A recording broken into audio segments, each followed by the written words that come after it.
Hey guys, how's it going? I'm just doing a quick little playthrough of Stonehearth. I've been following this game for a little while now, and I jumped in the Kickstarter for it. I think maybe 6 or 7 months ago. Can't remember exactly when it was. But it's sort of it's kind of a bit like Minecraft meets sort of like I don't even know, like Dwarf Fortress or something like that a little bit. But yeah, I've been really enjoying it, and a new alpha just came out. So it was on. I played it a bit in Alpha 4, and then Alpha 5 added quite a bit, and then Alpha 6 has just come out. I think about last week sometime. And quite a bit of stuff sort of changed. It's still really early on, so you know I don't want to give any false impressions. Like you know, at the moment it's more just getting to see a bit what it's like. So I probably won't do too much gameplay of it. My idea at the moment is to kind of do maybe 3 or 4 episodes, and keep them fairly short, and then just sort of do that every time there's a new alpha. So I'll probably only put, I'll put this one out, but this one will mostly just be sort of talking about it and explaining it, since I sort of haven't, talked about it at all before. But after this one, we might have just 2 or 3, depending on how much content there is, because there really isn't that much at the moment. So we'll jump into it now. And you can have, at the moment you can just have 2 types. Peaceful's just sort of normal. At the moment there's only goblins, I think, but later on there'll be added more races that'll come and, some of them will be friendly, some of them will try to attack you, others will kind of, like the goblins at the moment, they don't really try to attack you. There was words of like, some races that would actually just be like aggressive constantly, whereas goblins don't really try to attack you, they more just steal your stuff, and if you try to defend then they attack you. But I think that's, the peaceful games are okay, but it's a bit boring. So this is what we've got at the moment, which is essentially the world map. You can roll new maps, as you'll see it changes. Which this is a bit weird, because like when I first started playing, I very much was like, oh, so this is where you play. And I think that is the idea, is that eventually you would spread out. But where you actually play is where this little yellow dot is. That's actually where it sort of picks for you. So we'll roll again, but essentially you can see on the right here, you've got our different vegetation and wildlife and stuff, and yeah, so you can get desolate. I've never seen wildlife go green. So you see here it goes dense, dense, dense. Let me find a few. Yeah, lush. There is another one, I think it's like extremely lush or something, but it doesn't really matter. Ridiculously lush. There you go. And I've seen this go area weed and sparse and stuff like that, but I've never seen wildlife go green. It seems to just either be common or not. I don't think it really matters. Like even in the, I would probably advise against going extremely lush or ridiculously lush, just because you end up with trees everywhere and it's really hard to build. But I would suggest, maybe just going somewhere that's dense or something, like, and somewhere flat. Like I've a lot of times gone around these mountain areas and it actually gets quite hard to build. So we're just going to pick there for now. You see them bark here, and so this is like one of the races that isn't in yet, these rabbit sort of people. They've got a lot of plans for it, and like I said, still very early alpha. Jump on it if you guys kind of want to support it, not if you want to play it. I think if you want to play the game and that's all you want, then it's probably a bit too early. You're probably not going to enjoy what's in it at the moment, because there is very little. So this is how we start. We got to pick sort of a spot to settle down our little town, and a good first place to start, I mean obviously, is near wood, because wood is very useful, but if I can find them, here we go. You want to start, if you can find them, a few of these. So these are like raspberry bushes essentially, or some sort of berry bushes anyway, they might not be raspberries. But if you can start near them, it's fairly helpful, just because you do get food fairly quickly, but it can, if for whatever reason, like, your food supply just sort of dwindles a little bit, it kind of just buffers it out. It means that you don't really, like, normally you might have to worry about food by day 3, whereas with these sort of slowing the food loss, it means that you don't sort of have to worry about food until, like, day 10. So we'll place our flag, and I think we'll just place it somewhere around here. So there we go. Name our village. Let's just name it New Landville. It's a terrible name, but maybe someone can post in the comments a name that I should name this place when if we make a new one. So anyway, this is the little villages we start with. Trevor approaches. So every now and then you get these little kind of these little like quests or missions. So in this case, he just wants to leave us 3 baskets of turnips, so there's no reason. But sometimes they'll say like, you know, I'll be back in 2 days, make me 3 swords or something, and I'll give you this. So we'll accept that for now, because why not, essentially. Now, they've added a lot into this now with actual stats on all of the villages. So now like all of them start as workers, but you can actually change them to different jobs. They have like a whole bunch of stats now, like mind, body, spirit. And they also get equipment and things like that, so you can actually upgrade them with better armor and things like that. So, first of all, and a lot of these things are still sort of debuggy mode, that's why, you know, you'll get a lot of pop-ups and stuff. So we can go to our town info, see what everything's worth, see our inventory, see the journal. But first thing we want to do is put down a stockpile. So this is sort of like designating zones for things. So in this case, it's like places to store things, places that like can be farmed for, you know, wheat and corn and stuff like that, and trapping. So trapping is like if you've got a hunter, they'll go over there and put down traps to try to capture animals and stuff. But I just love the graphics in this. Like it's, you know, it's such a simple little game, all sort of fairly voxel based. But, you know, it's just these really cute little characters kind of just floating around, you know. They're sitting around their campfire. But let's give them something to do. So, first of all, we'll create a little stockpile. I think just sort of over here somewhere. And usually I like to create sort of a fairly large one. And then a fairly small one. So, we'll go about like 15 by 20, I think. And in this one, we'll put everything except for food. And maybe that. No, I think I want to put them all there. Kind of just want to. I don't know. I kind of do it weird. So like, I don't like putting food in here. So I usually put the food one a bit closer to where their houses are going to be. But wealth and all that stuff can probably really go in there. Probably doesn't really matter. So we'll make another one just over here somewhere. Maybe make it 10 by 15 or something. Oh, maybe we'll just make it the same size. Do 10 by 20.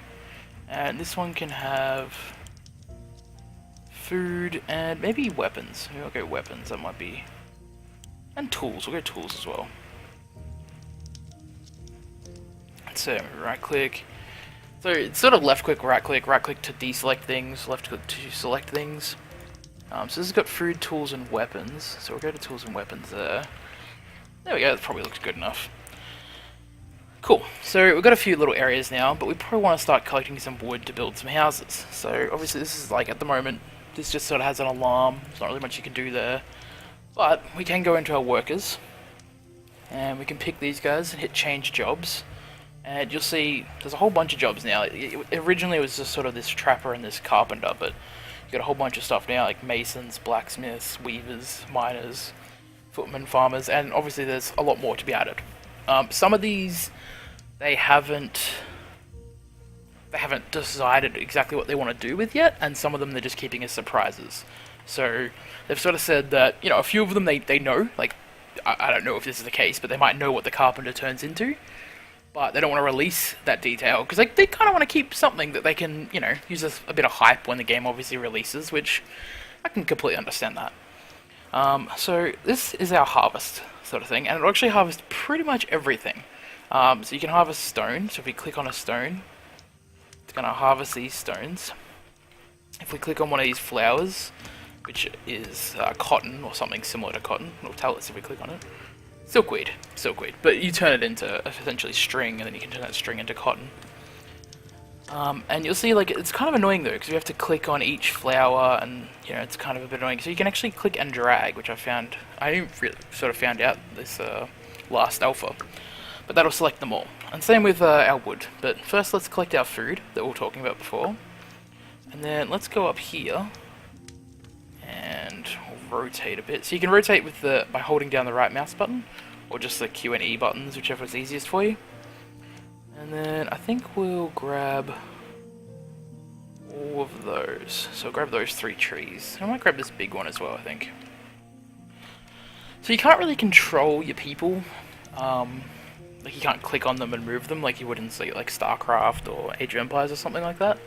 You more just have to kind of, you know, set tasks for them, and they'll sort of get around to it in their own time, which can be a bit annoying because sometimes they'll sort of just be doing stuff you don't want them to do. But I guess that's, you know, that's kind of how the game's played, I guess. So just one of those things of, if you don't like that, then you might not like the game, I guess. It reminds me a little bit like Evil Genius or something like that, or Dungeon Keeper, where, you know, you can't really control your people. I guess in Dungeon Keeper you could, but you could possess people and stuff. But they might add something like that in this game as well. Maybe like once you get a big enough town, you can start issuing like orders or something, or edicts of like, you know, go here and you'll be rewarded or something like that. So for now, I'll just gather some wood, and then we kind of get into the really cool part here, which is building stuff. So last alpha, all it was in was design custom building, but now they've added a few presets, which is really helpful, because the design custom building is fantastic, and it's freaking amazing. Like, it's so cool. But when you very first start the game, it can be a lot overwhelming, and when you're just like trying to get people somewhere to sleep, it can kind of be a whole thing. So I'm gonna get zoned to the design just to show you guys. You can actually draw a floor plan. So say we drew a floor plan, and we can add walls to it and pick the wall type.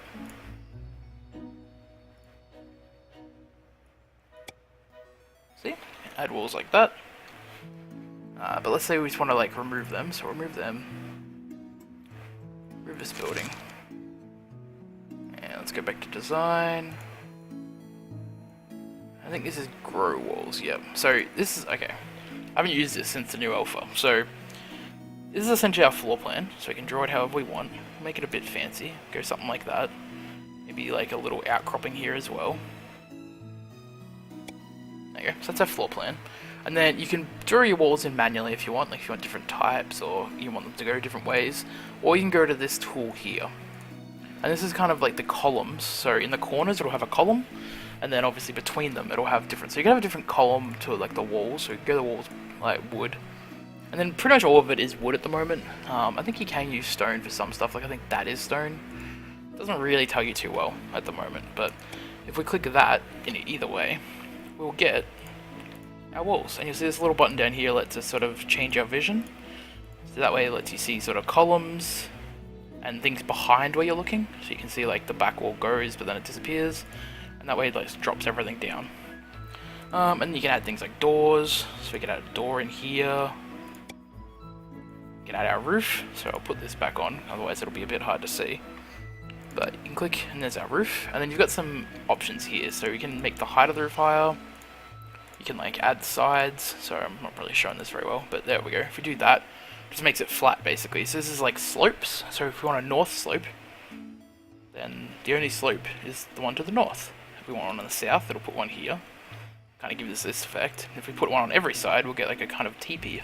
So that's kind of cool. You can kind of design the houses a bit sort of how you want. You can pick the different coloured roofs. And this is like a slab, so whatever the slab will be made of, which is down here. And then we can add furniture. So I'm not sure how this works at the moment. Like, I know placing items, you have to have built the item first. So I don't know if you can... Yeah, I think it's like, they'll show up in here if you actually owned them, but because we don't, it sort of doesn't show us anything. But then you can go through in here and just delete things if you want.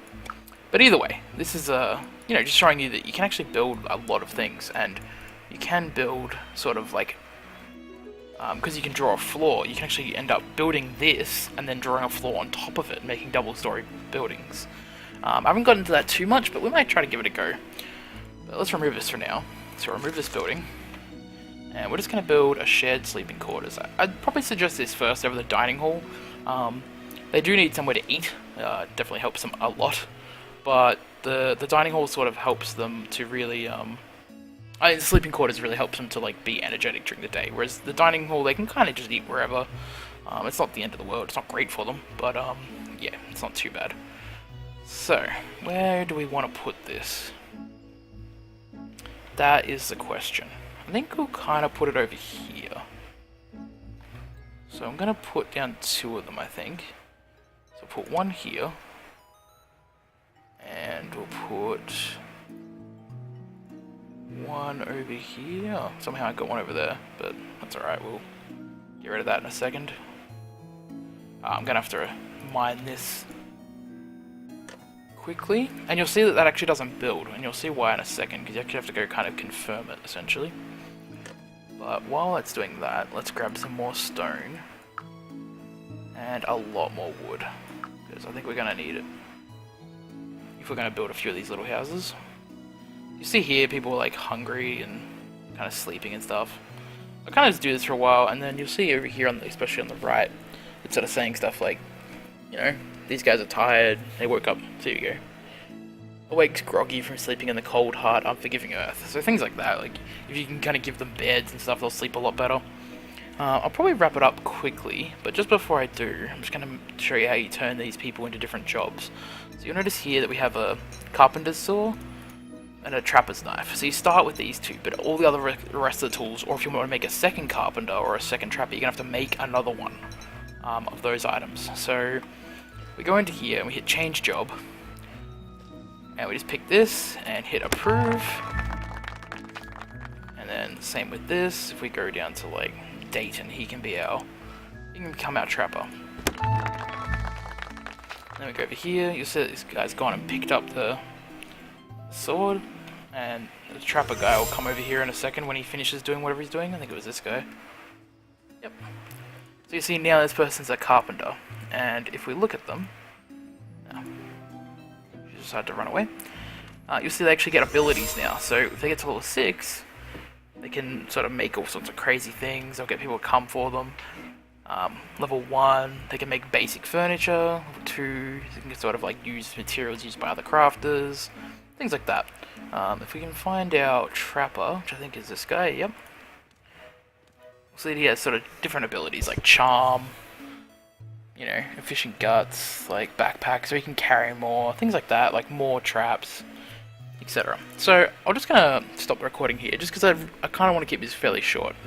But I'm gonna start another one straight away, so there won't really be that much lag in between these 2. So I'll be right back, guys.